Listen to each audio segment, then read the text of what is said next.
Isang pinagpalang umaga pong muli, mga kapatid.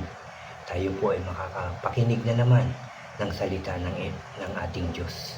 Samahan niyo po ulit ako para talagang tayong lahat ay sama-samang makakilala sa ating Diyos at matuto ng salita ng ating Diyos. Pero unahin natin ang manalangin para samahan tayo ng Diyos. Magsiyo po tayo. Aming Diyos na makapangyarihan sa lahat, aming Diyos na mapagpala, pinupuri ka namin at pinasasalamatan. Salamat Lord dahil nandito na naman kami para makinig ng iyong mga salita. Pinagsama-sama mo na naman po kami para mag-aral ng iyong mga salita. Maraming salamat O God. Samahan mo po kami, turuan mo po kami, gabayan mo po kami sa aming pag-aaral Lord, upang ang lahat ng iyong mga salita na aming madidinig ay talagang maintindihan namin Lord God. At I pray na maisabuhay namin lahat. Maraming salamat Lord dahil I believe na muli mo po akong tuturuan, sasamahan, gagabayan para lahat ng aking sasabihin ay salita mo lamang O Diyos. Kaya Lord, maraming salamat at inaangkin na naman namin ang katagumpayan ng aming gawain ito. Maraming salamat sa pagsama mo na naman sa amin O Diyos. Salamat po, salamat. Muli ka namin pinupuri, pinasasalamatan, sinasamba ka namin sa tanging pangalan na aming Panginoong Hesus. Lahat tayo ay magsabi ng Amen and Amen. At ito po ang aking channel.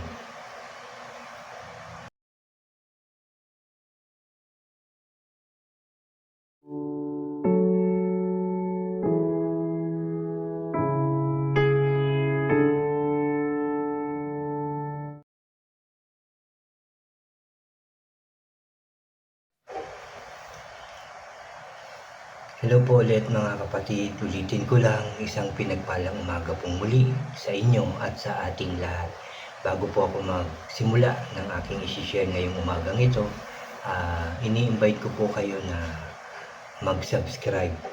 Yung mga bago po dyan, paki-like and share nyo po yung aking mga videos at paki-click na rin po yung notification bell para lagi po kayong updated sa mga iba at bago ko pang i-upload mga kapatid. Maraming salamat.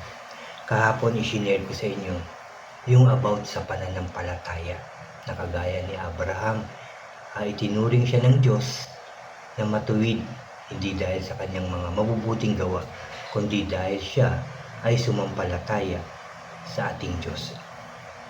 At ngayon, dito po sa Hebrews chapter 11, 1 hanggang 3, ang aking i-share sa inyo ay patungkol na naman to sa faith o sa pananampalataya. Kaya ang pamagat nito ay faith mga kapatid. So mag-umpisa na po tayo. Hebrews chapter 11 verse 1 hanggang 3. Sabi po dito, faith, ito yung pagiging sure sa mga inaasahan nating mangyayari at pagiging sigurado sa mga bagay kahit hindi pa nakikita. Verse 2, dahil sa faith ng mga tao noong unang panahon, nasiyahan ang Diyos sa kanila. At verse 3, dahil din sa faith, kaya alam nating na create ang mundo gamit ang salita ng Diyos. Kaya create ang mga nakikita galing sa mga di nakikita. Amen. Salamat sa salita ng ating Diyos. Una, verse 1, ito yung pagiging sure. Yung ating pananampalataya. No? Faith, ito yung pagiging sure sa mga inaasahan nating mangyayari at pagiging sigurado sa mga bagay kahit hindi pa nakikita. Dahil tayo ay may pananampalataya sa ating Diyos. Yung ating mga hinihingi, pinapanalangin, dahil sa ating pananampalataya, alam natin na ito ay ating matatanggap dahil tayo ay may pananampalataya sa Diyos. Alam natin, ang Diyos ay makapangyarihan. Walang imposible sa Kanya. Kaya anuman ang iyong hilingin, dahil sa iyong pananampalataya, ito'y ating matatanggap. Verse 2, dahil sa faith ng mga taong nung unang panahon, nasiyahan ang Diyos sa kanila. At ito rin ang gawin natin. Kung noon, sa mga taong merong mga tunay na pananampalataya sa Diyos, talagang sabi dito nasiyahan ang Diyos sa kanila kagaya ni Abraham, diba, ni Moses. Yan po yung talagang natuwa ang Diyos o nasiyahan. At marami pang iba, hindi lang silang dalawa. Marami pa dyan, di ba, si David, tapos yung mga propeta ng ating Diyos, yung mga tinawag talaga, pinili, di ba, sila Paul, at marami pang iba. Dapat yun din ang meron tayo. Meron din tayo sa ating puso at buong pagkatao na meron tayong pananampalataya na ang Diyos ay buhay, na nakakakita, nakakarinig ng lahat ng ating sinasabi, ng sitwasyon ng ating buhay. Nakikita yan ng ating Diyos. At kapag humingi tayo ng tulong dahil sa ating tunay na pananampalataya, madidinig yan ng Diyos at ipagkakaloob sa atin. Yan ang katotohanan, mga kapatid. Meron talagang Diyos na buhay. May mga nagsasabi, di ba alam naman natin, na may nagsasabi na wala namang Diyos. May nagsasabi ng Panginoong Hesus, hindi naman Diyos. Di ba? So tayo, bilang mga Kristiyano, bilang mga mananampalataya, masasabi natin na tunay na mananampalataya dahil tayo ay nananampalataya sa Diyos, na mayroong Diyos na buhay, na ang Diyos na gumawa ng langit at lupa. Sabi nga sa verse 3, dahil din sa pananampalataya o dahil sa faith, kaya alam nating na-create ang mundo gamit ang salita ng Diyos. Kaya create ang mga nakikita galing sa mga di nakikita. Kasi nga, na-create ang mundo. Na-create ang halaman, ang tubig, di ba? Mga hayop, at pati tayong tao. Nakita ba natin na nag-create sa atin? Di ba hindi? Pero tayo ay nananampalataya. Tayo ay sumasampalataya sa Diyos na tayo ay ginawa ng Diyos. Hiningahan ng Diyos at nagkaroon ng buhay. Yan ang ating pananampalataya. Merong Diyos na nagbigay buhay sa lahat ng may buhay. Merong Diyos na tutulong sa atin kapag tayo ay lumapit sa Kanya ng buong puso at kaluluwa. Merong Diyos na tapat sa atin. Merong Diyos na napakaraming plano sa atin. Pero, ano ba yung sinusunod natin? Yung plano ba ng Diyos o yung plano natin? Dapat nandyan din palagi ang pananampalataya na nananampalataya ako na mayroong plano ang Diyos at ito ibibigay niya sa akin. Mangyayari, magaganap na sa akin ang plano ng Diyos dahil ako'y sumasampalataya sa Kanya. Yan dapat ang lagi natin sinasabi, mga kapatid. Huwag tayo mawawalan ng pag-asa dahil may Diyos talaga. Inaantay lang tayo na lumapit sa Kanya ng buong puso at kaluluwa. Lalapit, mananalangin, hihingi at pananampalatayaan natin na ipagkakaloob na ng Diyos yung ating hinihingi sa Kanya. Mga kapatid, ituro din natin ito sa ating mga mahal sa buhay, sa ating kapwa, kahit kaibigan, katrabaho, kapitbahay, di ba? Ito ang sabihin natin sa ating Diyos dahil ito ang nararapat. Ito ang tama, ito ang mabuti. Dito magiging masaya ang Diyos sa ating pananampalataya. Tapos ituturo din natin sa kanila na magkaroon sila ng tunay na pananampalataya sa Diyos, na sila ay aasa. Natutulungan sila ng Diyos, gagabayan sila ng Diyos, poproteksyonan ng Diyos. Dahil ang Diyos ay napakabuti sa ating lahat. Mahal tayo ng Diyos, panampalatayaan natin yan.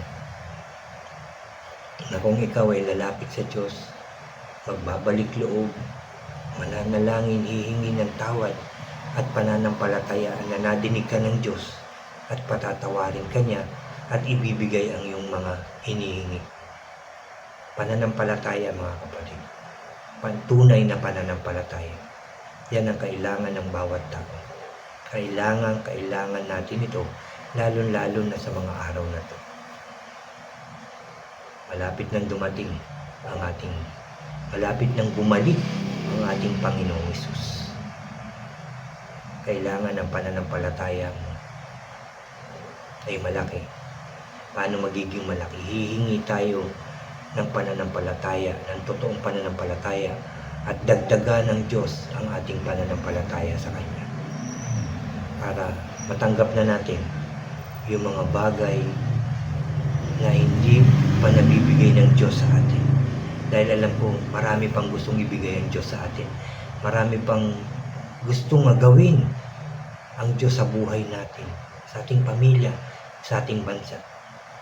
Inaantay lang niya na lumapit tayo, manampalataya. Siyempre, unang-una, yung magsisi sa ating mga kasalanan, magbalik loob sa Kanya, panampalatayaan natin na tutulungan na tayo ng Diyos, aayos yung buhay natin, di ba? Babaguhin ang buhay natin, ang buong pagkatao natin. Panampalatayaan mo yan. Dahil kung yan ang gagawin natin, babaguhin nga niya ang ating buhay. Ulitin ko lang, dahil ang Diyos nga natin ay sobrang mapagmahal sa lahat ng tao. At alam nyo, kapag nakikinig tayo ng Word of God, talagang sinasa puso natin, sinasabuhay natin, natutuwa ang Diyos. At lahat ng Kanyang salita ay ating paniniwalaan at pananampalatayaan. Matutuwa ang Diyos. Yan ang inaantay niya sa bawat tao. Ang makinig, isabuhay, at panampalatayaan ang Kanyang salita. At panampalatayaan natin na ang Diyos ay buhay. Ang Diyos ay makapangyarihan. Ang Diyos ay mapagmahal. Ang Diyos ay mapagpatawad. At ang Diyos ay lagi naghihintay na lumapit ka, ako, tayong lahat. At yan po ang aking sharing ngayong umagang ito, mga kapatid. Napakaganda nito. Napakarami pang sinabi dito, mga kapatid. Kung babasahin nyo itong Hebrews chapter 11 about faith, mga kapatid, marami tayong matututunan pa dito. Pero yan lang po yung aking share sa inyo. Pero lahat itong na salita ng Diyos ay napakaganda. Talagang nandito ang pag-asa natin. Nandito kung paano natin makikilala ng lubusan ng Diyos. At narito rin sa Kanyang salita para madagdagan ang ating pananampalataya. Salamat sa salita ng Diyos na ating nadinig ngayong umagang ito, mga kapatid. I pray marami tayong natutunan. Marami tayong isasabuhay na naman. Marami tayong idadagdag sa ating mga natutunan ngayon about sa ating Diyos. About sa salita ng ating Diyos. Salamat dahil I believe sinamahan tayo ng Diyos para makinig at mag-aral ng Kanyang salita. Kaya muli natin siyang pasasalamatan sa isang panalangin. Kaya tatapusin natin ang ating pag-aaral na to, ang aking sharing na to, sa isang panalangin. Muli niyo po akong samahan. Magsiyuko tayo. Yes, Lord. Hallelujah. Ama sa langit, muli ka namin pinupuri dahil sa iyong kabutihan, dahil sa iyong pagmamahal. Maraming salamat. Ama, maraming salamat sa iyong salita na aming nadinig na naman, napag-aralan ngayong umagang ito. Tinawag mo na naman kami, Lord. Maraming salamat. Lord, salamat dahil tinuturuan mo kami na magkaroon ng tunay na pananampalataya sa iyo, Diyos. Dahil yan, Lord, ay kailangan ng bawat tao. Kaya maraming salamat, Lord. Lord, I pray na dagdagan mo po yung aming pananampalataya. I pray na ang lahat ng iyong salita ay maisabuhay namin. I pray na ang iyong mga salita ay ma-share namin sa ibang tao, lalo na sa aming mga mahal sa buhay. Maraming salamat po, Lord, sa pag-create mo ng mundo, sa pagbigay mo ng buhay sa amin, sa pagbigay ng isang pagkakataon para magbalik loob sa iyo. Salamat sa pagpapatawad mo dahil I believe, Lord, pinatawad mo na kami sa aming mga kasalanan. Yan po ang aking pananampalataya at babaguhin mo ang aming buhay, pagkatao, pamilya at ang bawat bansa sa pangalan ng aming Panginoong Hesus. Maraming salamat po, Lord. Salamat po. Mahal na mahal mo po kami. Ayaw mo po kaming mapalayo sa iyo. Ayaw mo kaming magkasala lamang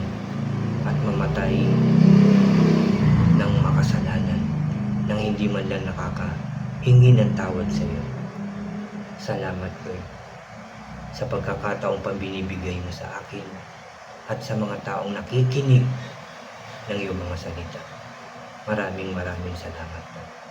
Nananampalataya po ako sa iyo na narinig mo ang aming panalangin ito, na kami pinatawad mo na kami bibiyayaan mo, palalakasin, pagagalingin sa anumang sakit at karamdaman, pagtatagumpayin sa aming buhay, gagawing maayos, masaya, masagana, tagumpay ang aming buhay, at yung aming ministry din na ipinagkatiwala mo sa amin. Lord, I pray na tulungan mo kami, tulungan mo po ako, turuan mo po ako, gabayan mo po ako, para lagi pong magtagumpay ang aking mga gawain para sa iyo. Ganon din ang aking mga mahal sa buhay at mga kapatid sa pananampalataya. Maraming salamat. Salamat po sa lahat, Lord, for all the blessings, guidance, and protection sa lahat ng tao. Dahil mahal mo po kami. Salamat po. Salamat po. Pinupuri ka namin, pinasasalamatan, sinasamba ka namin.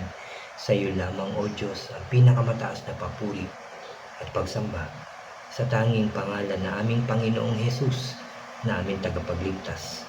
Lahat tayo ay magsabi na Amen and Amen and Amen po. Amen. Salamat sa ating Diyos dahil I believe, ako'y sumasampalataya, narinig ng Diyos ang ating panalangin. Tanggapin nyo, i-claim nyo, panampalatayaan nyo mga kapatid. Kung ano man ang iyong hiningi, binigay na sa inyo ng Diyos. Salamat po muli mga kapatid, hanggang sa susunod ko yung sharing sa inyo. God bless po sa inyong lahat at God bless po sa ating lahat.